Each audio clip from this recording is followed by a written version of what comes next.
workshops from time to time, and they're always different depending on where I am and who comes. So, I mean, I usually try to keep these sort of things as laid back as possible. And you know, if you guys have any questions, we can talk about the mandolin. You know, whatever. If you got anything you want me to attempt to play, I'll try to do that. Or a lot of times people ask about technique things. You know, things you're working on. How many of y'all play mandolin? That's a question. Oh, no. So y'all can just hang out then, I guess. That's perfectly fine. So. But, you know, it doesn't really do me, it doesn't do you guys any good for me to just, like, yak the whole time. So, I mean, like, you know, let's be sure to be active and ask questions. And we'll make this your time. So, you got something? Oh, okay. I do.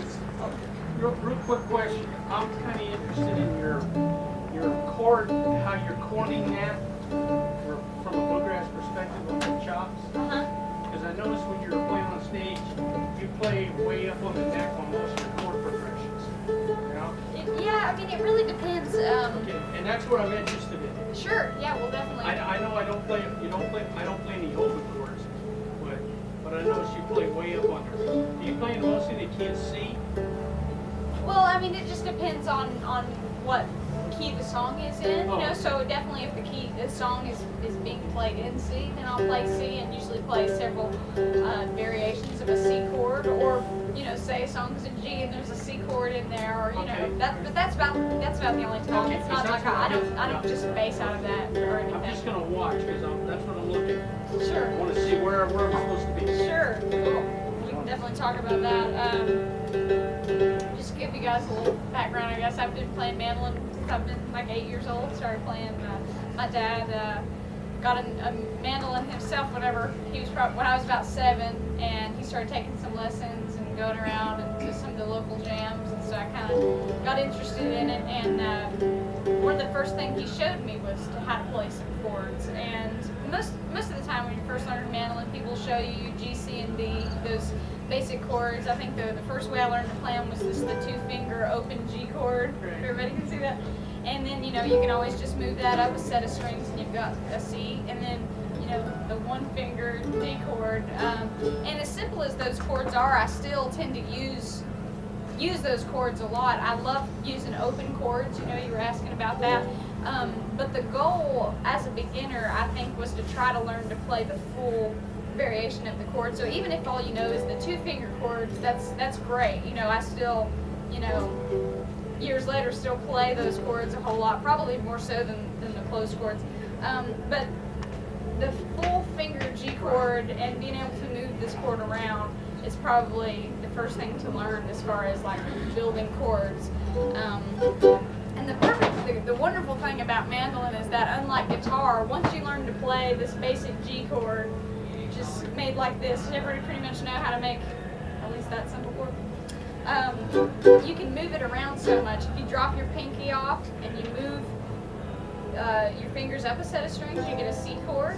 If you want to take that and slide it down 2 frets, you get a D chord. So you basically have G, C, and D right there, very similar looking. And once you learn to make this chord, it'll move all the way down the neck. So if you want to move it up a fret, you've got A flat, D sharp, you know, either one. One more, that's A, B flat, B, C, as you mentioned. You just keep going. I mean, now I use this chord sometimes. Definitely when I'm playing out of the key of B, I'll use the 4-finger chord. That's probably my main starting place. Sometimes I'll use that C. A lot of times I'll go back to the root C because it has a little bit more of a beefier sound behind it, you know. So it really just depends. But I think the goal would just be to work on moving those 4-finger chords around is first. that the main one you use, the G configuration like that? I use that chord a lot. I do still use the open chord. No, but I mean the movable chord, the G. Is there another movable chord that you use down? Because I noticed when you were up there playing, sometimes when you were doing those things, you were playing the G, what I call the G form. You were actually moving your fingers and you were doing something else. Well, there's so many different things you can do. When I say moving the G chord, I don't necessarily mean of thinking of it as a G chord the whole time. I don't by no means. But the position is the same. If you think of the fingering being the same, it's exactly the same. So if I move it down to A, I no longer think of it as a G. I think of it as the base for which playing an A chord. Now there's other ways you can make chords on top of that. You can, if I'm in the key of A, that's probably the most basic way to make it. You can also, just like, how many of y'all play guitar? Anybody play guitar as well? So you guys know about bar chords and that sort of a thing. There's also bar chords on the mandolin, which can be made in different shapes, such as this. If you learn the basic, bar chord, same thing. You're in A here, you move it down, B flat, B. And the easiest way I tell people, if you know how to make the 4-finger chord, the easiest way to get at making that bar chord is if you, like you guys said, most everybody knows how to make this one. If you'll just drop your ring finger and your pinky off and leave these 2 fingers on the 4th and 5th fret of the E and the A, and just take your pinky and your ring finger and just replace them. So basically you're still playing the same notes, you're just using 2 different fingers, and then use your first finger on the 2nd fret to bar the 2nd fret of the G and the D, and that ends up being an A bar chord that can be moved around. I got 2 more questions, then I'm gonna back off. No, that's okay. Because I'm really curious about this. When you do that bar chord, and I want to see where your thumb is at the back. Okay, that's a good question. It really depends. One thing people, I think, do a lot of times when they're first learning to play, the strings can be kind of hard to press down, and you got to get used to all that. And people want to try to put so much pressure behind it, and they'll wrap their thumb around and sometimes try to and really the more you do that, the harder it gets. Even though it seems like you want to put a tight grip on it, to be able to get the strength behind it, it actually gets harder. So I think on average I keep my thumb pretty much behind most of the time, and depending on just making the 4-finger chord, that's kind of the positioning of it. I want to see your thumb with the bar chord. And then if I move to the bar chord, it goes even more down, and my wrist comes even farther out down here. One more question, I'll leave you alone. You gotta see this. The double stops. What do you do do you play the double stops? During the solo, or? Yeah, at any time. What's your emphasis on double stops? I love them. I really do. Okay. Especially lately, that's one thing I've been working on. It's not, occasionally you'll do tremolo type stuff, Right. But I've been working on trying to learn to do some more fiddle player stuff. One thing I've been working on is listening to somebody like Bobby Hicks or Buddy Spiker, or people like that who are really great fiddle players and really great at moving those double stops around. And it can sound pretty cool in the middle, and I don't know if I can play it, but I've been working on trying to play Tennessee Waltz, so doing things like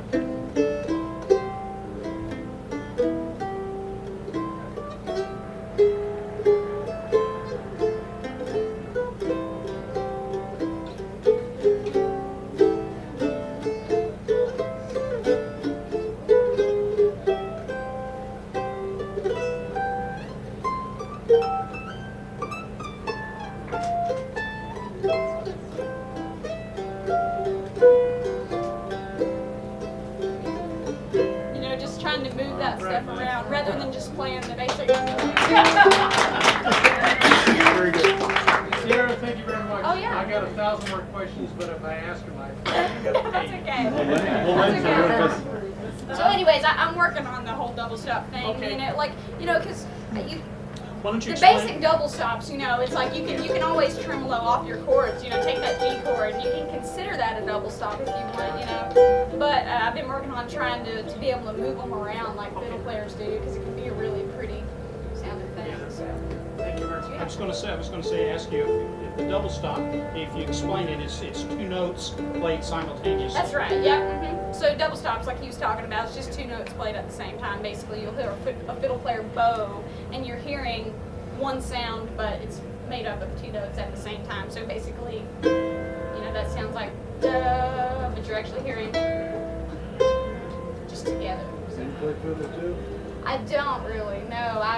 I wish I did. It's the same finger in a way. It is actually, I first started out wanting to play fiddle, and I got a fiddle for Christmas, and it was a full-size fiddle. It was a little too big for me to be able to handle at the time. I was like 8 years old, and I think just kind of in the meantime, probably to keep me from being bummed out, because it was my Christmas present, to keep me from being bummed out, my dad said, well, in the meantime, why don't I just show you a couple things on the mandolin, because they're tuned alike, and, he already knew a few songs and stuff, so he showed me a few things, and took me a while to get another fiddle, but I just kind of really became more interested in The reason why I ask you that is because our daughter is state champion fiddler in New Mexico, and so when she got a mandolin in her hand, it was just like, well, I know this, you know. Yeah.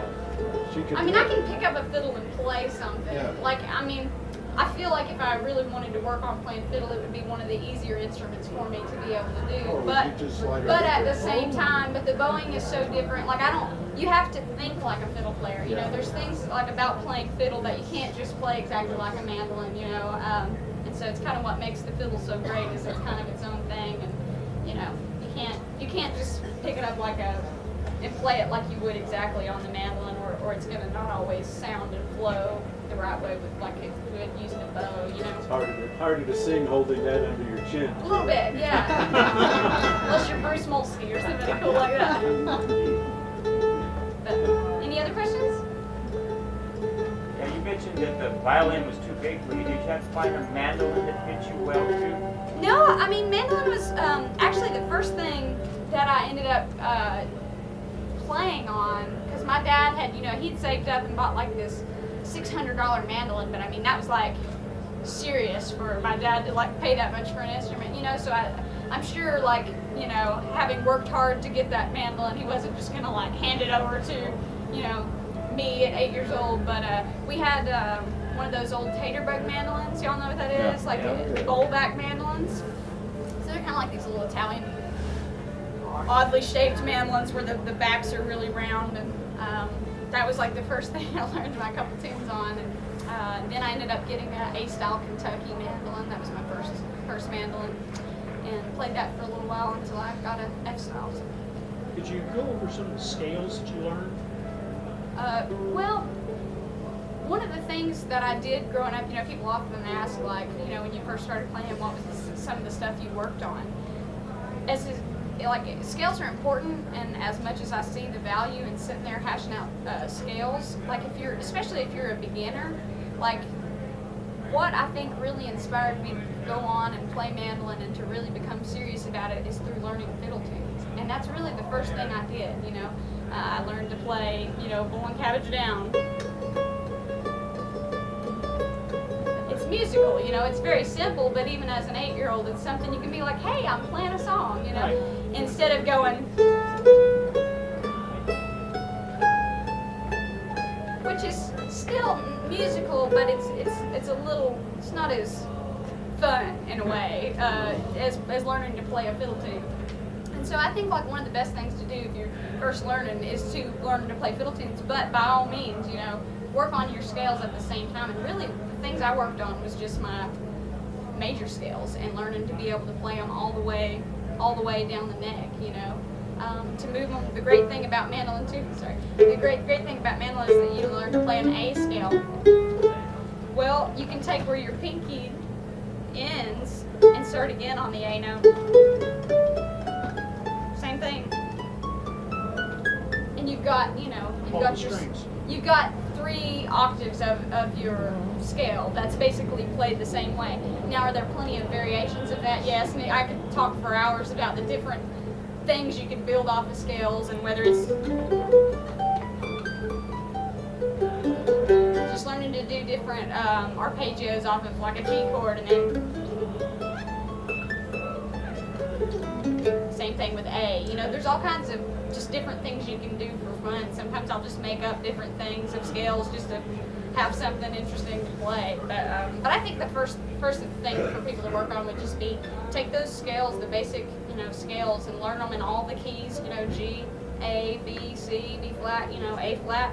Work on all those and be able to move them and play them in 3 octaves like that. Because it's not the way the mandolin is lined out, you know, once you learn one, you can sort of move it around. But it'd be great to think if you're wanting to improvise on a song and you don't want to be stuck to having to only play those notes, you know, you can think without having to start there and find your way. You could go, oh, well, I know I've got an A scale. You can play around that scale and feel like you have room to move down the neck in another position or something, you know. With the G formation, the G form chord, and the C form chord with 4 fingers, Like this one? Right. When you're on stage, I was watching, and you're going between the G and the C and something else on that same fret, no matter where you were up and down. You're interchanging the chords there. Without moving positions very much? Yes, without moving up and down the neck too much. That's the great thing about knowing the different places that you can play chords, because, you know, say I'm playing in G, and, you know, the song's playing, and I want to move to C. Well, the easiest way to move to a C chord without having to go Right. to jump all the way down there is just to do the simple C chord here. Now, I could also make the bar chord of a C chord. Now, if I went from here and I went straight to a C, one advantage would be I could slide down 2 frets and have B if that's the next Right. chord. But say that I don't want to have to move this position at all. I have a bunch of different options, really. I could play the 4-finger G chord like this, move to the C chord. I could go to the 2-finger D chord, which is a nice sound. Like I said, I originally learned it with 1 finger, but if you add 2nd fret of the G string, you get that nice 2-finger sound. I could do that all without having to move too much, but probably what I would do even more commonly than that is to go ahead and play this chord, but instead of having to move my hand all the way down, I'll play it by holding my pinky right where it is. Say I'm moving from G to D. I'll just keep my pinky there and then bring my ring finger down and play it with these fingers. So really, I'm doing the same thing. I don't know if everybody can see that, but I'm doing the same thing, just playing it with different fingers, and the whole time, you know, my hand just stays right where it is without having to move all the way down to, you know, shift. So that's probably part of what you're seeing me do. I mean, I have no real set way of playing chords, you know what I'm saying? So, you know, I play who knows guitar. what I just did up there. I understand that about the guitar. Sure, yeah. But you're running like the last 2 notes, or the E and the A, or E and D note, in like an E minor chord pattern, okay, to take it to the guitar. And you're running it up and down. What are you changing? Is that where you're using your barred notes, or To make, like, the minor notes? so to be able to make minor chords? Yeah. Really the easiest thing, the first thing to learn, I guess, on mandolin, you know, like I said, is to make the 4-finger simple G major chord like this. Well, in order to make it minor, you take the 3rd note of the scale and you flat it, right? So the 3rd note of the scale on mandolin would be this B note. And so you can make it like that. Now, I can honestly say that's still a very tough one to make good. So I hardly ever play that, but that's a way you can make it. What I would do if I'm playing just a G minor chord, and most mandolin players I know, because it kind of just sounds better and it is a little easier, is to play it open. So you have the 2-finger G chord, move it back, you've got a minor. And one of the things about, I'll just go ahead and talk about this real quick, is talking about being able to play those open chords and have the open sound of the strings ringing, but you still want to have your chop. So, you know, a mandolin player's job is to sort of, once you play the note, you deaden the string. So you're playing and you're doing this. Well, when you have that open chord, you can't deaden the note that your finger's not on, basically. So it can sound like this, which doesn't really sound much like a chop. So, like, what most mandolin players do, Sam Bush is like one of the best, I think, at really being able to, you know, really make that sound powerful, is to take your ring finger and your pinky and lay it flat on the string, and you're not actually pressing down, you're just using it to deaden the string. So it ends up sounding like this. Okay. So that's a way of capturing that. And it's great because you can move that around and have some of that open sound like you want, but still be able to have that chop in there. So it's different. So it's like you can have a little ring here and there and do and then you can move it. You can also do a great variation of playing an A chord that I do all the time, a lot of mandolin players do, is to use your 1st finger and play the 2nd fret of the D string and the G string. And I'll just try to play them both with 1 finger. And let your E and your A string ring open. So again, that's another very simple way to make an A chord, and you do the same thing. Right. And you maybe move to it, you know, do D and then E, and then you can wind up back in your full position chord. And you want to go back to the open. You know, there's a lot of things you can do. moving it around. So, yes, sir. Any specific drills or practice techniques you can give us on right hand technique? Right hand. A lot of mandolin players do it differently, you know, and a lot of my favorite players do things differently. So I wouldn't say that there's any like real right way to do it. I can talk a little bit about what I do, and you know, if it's helped to you, that's great. But don't take it like this is what you should do necessarily. But a lot of it has to do, I think, with like obviously the right hand. You know, the job is to try to pull the best tone you can pull. You want to try to have clean strokes so that you're not hitting too many strings at a time, that sort of a thing. And you can start with the pick that you use. I mean, a lot of people use different picks. I would definitely recommend using a thicker pick. I think it's hard to get any kind of real good tone when you're using something too thin. So pretty much if you can take your pick and do this to it, you should probably get something a little thicker. Like this pick that I'm using isn't crazy thick, but you know, I can put some pressure behind it and it's not really moving very much. But what I'm using here, it's a blue chip pick. I don't know if most of you have probably heard of it. But it's a blue chip teardrop shape. It's a 55 is what it's called. You giving out samples? What's that? You giving out samples? I wish I could. They cost quite a bit. They cost a lot. They're like about 30. Yeah, they're about 30 something. But 55 millimeter. it's not a .55. The blue chip system is different. I was getting ready to say, like when I first started playing, it was like pre-blue chip days, and I used to use those Dunlop picks, and most of them are numbered by millimeters. So like I used to use like a 1.14. I would still say that's probably a fairly good size, and those picks